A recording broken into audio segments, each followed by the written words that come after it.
영화 루시는 2014년 개봉한 SF 액션 장르의 영화로 국내에서 좋은 성적으로 흥행한 영화입니다. 하지만 흥행과는 다르게 연출이나 결말이 모호해서 사람들의 평가는 크게 갈리는 편인데요. 이번 영상에서는 영화의 장면 일부를 분석해서 영화를 해석하는 데 초점을 맞췄습니다. 시작에 앞서 이 영화는 인류는 뇌를 10%만 쓰고 있다라는 이론을 바탕으로 전개됩니다. 아쉽게도 이 이론은 허구로 밝혀졌지만 공상과학의 재미와 액션, 영화의 주제만으로도 충분히 볼 가치가 있습니다. 또한 영화의 중요 스포일러가 매우 다량 포함되어 있으니 영화를 보실 예정이라면 아주 유감입니다. 시간을 얻는 것이 모든 생명체의 존재 목적이지만 지금의 인류는 존재보다 소유에 관심이 많다. 영화의 시작과 함께 남자친구에게 속아 의문의 조직에게 가방을 거래하게 된 루시. 가방에는 정체모를 마약이 들어있고 루시는 마약 밀매에 이용당하게 됩니다. 앞선 장면에서 계속 야생에서의 본능적인 먹이사슬의 이미지가 교차로 보여지는데 인간의 뇌의 사용량은 분명 10%이지만 영화의 시작이 10%가 아닌 1%인 이유는 인류는 많은 기술적 발전을 이루었음에도 이러한 인간의 모습이 뇌를 거의 사용하지 않는 원초적인 동물의 모습과 크게 다르지 않다는 것을 보여줍니다. 태아가 몸을 구성할 때 사용되는 폭발적인 힘을 가진 물질 CPH4를 흡수하게 된 루시는 뇌를 10% 이상으로 사용할 수 있게 됩니다. 일반적으로는 불가능한 초인적인 능력과 지식을 갖게 된 루시는 자신의 몸이 얼마 버티지 못함을 직감합니다.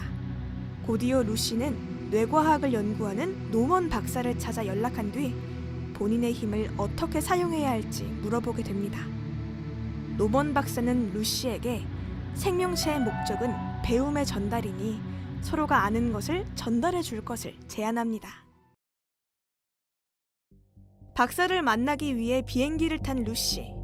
그런데 루시의 손끝이 무너지기 시작합니다. 생명체가 시간을 얻고 존재하는 방법에는 영생과 번식이 있습니다. 자원이 풍부할 경우에는 번식의 경우를 택하여 후손에게 지식을 전달하고 자원이 부족한 재난과 같은 경우에는 영생을 택합니다.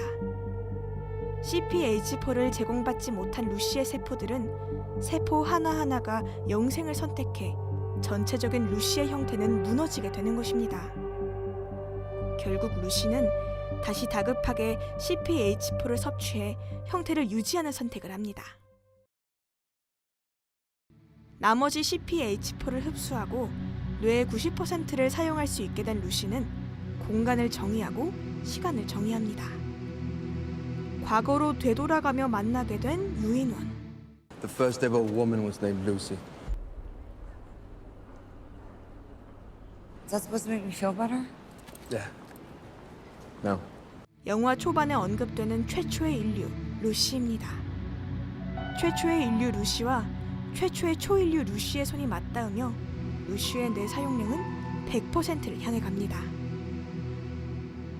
여기까지 영화를 본 사람들이 가지는 의문이 있습니다.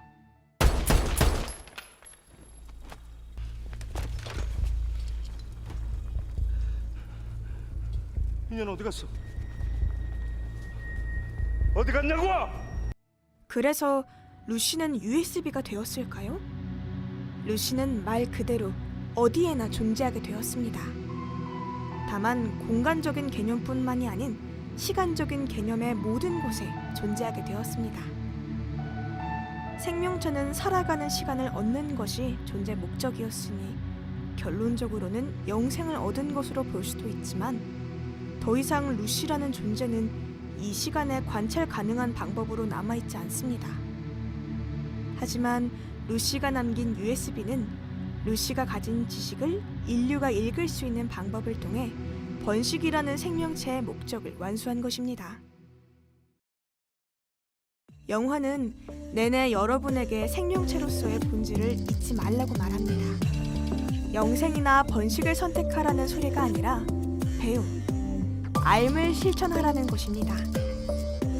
여러분은 이 영화에서 어떤 것을 얻어갈 수 있었나요? 사실 감독도 이 영화에서 많은 것을 생각하고 만들지는 않았다고 합니다. 이런 머리 아픈 주제 말고도 배우 스칼렛 요한슨이나 최민식의 연기, 멋있는 SF 액션도 충분히 얻어갈 수 있으니 깊은 생각은 내려놓으시고 편안한 마음으로 즐기셔도 괜찮을 것 같습니다.